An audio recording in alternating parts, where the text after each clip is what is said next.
অতিরিক্ত স্বামীভক্ত মেয়েরা নিজের সুখের কথা চিন্তাই করে না।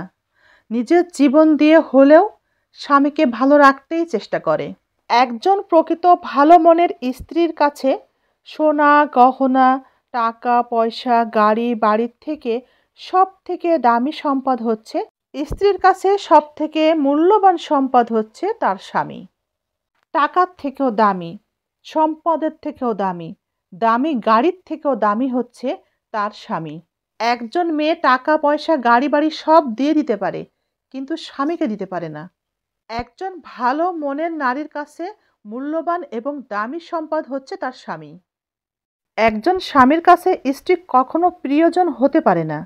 প্রিয়জন তো মা, বাবা, ভাই, বোন। একজন স্বামীর কাছে স্ত্রী প্রিয়জন হতে কেন পারবে না? স্ত্রীর সবটা জুড়ে তো স্বামীই থাকে।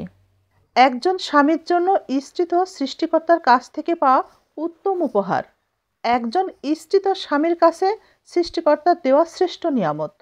স্ত্রীকে তাই কখনো আপন বা প্রিয়জন না ভাবা, কাজের মেয়ে, পরের মেয়ে, সকলের প্রয়োজন মেটানোর মেশিন ইত্যাদি বলা উচিত নয়। স্ত্রীকে কখনোই ছোট করে কোনো কথা বলা উচিত নয়।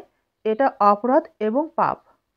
সৃষ্টিকর্তার দেওয়া নিয়ামত হিসাবেই স্ত্রীকে যত্নে রাখা উচিত, অবহেলা করা উচিত নয়। তা না হলে এটাতে বরং সৃষ্টিকর্তার হুকুমকে অমান্য করা হয়। এটাই সত্য যে একজন পুরুষ সফল এবং সমর্থের কাছে ধরা দিয়েই একজন নারীকে বিয়ে করে। পুরুষ সফল না হলে কেউ কি তার সাথে মেয়ে বিয়ে দেয়? এটা হচ্ছে অধিকার নিয়ে বলা। অধিকার নয়, দায়িত্ব নেওয়ার নামই হচ্ছে বিয়ে। বিয়ে কেউ দেয় না, পুরুষ বিয়ে করে। অধিকার নয়, দায়িত্ব নিয়েই পুরুষ বিয়ে করে। পুরুষ ছাড় দিতে জানে, ত্যাগ করতে জানে, কাঁদতে জানে না, কিন্তু ভালোবাসতে জানে। পুরুষ দায়িত্ব নিতেও জানে। ভরসা আপনি তাকেই করতে পারেন যে আপনার তিনটি জিনিস বুঝবে: হাসির পিছনে থাকা দুঃখ, রাগের পিছনে থাকা ভালোবাসা, আর চুপ থাকার পিছনে কারণ।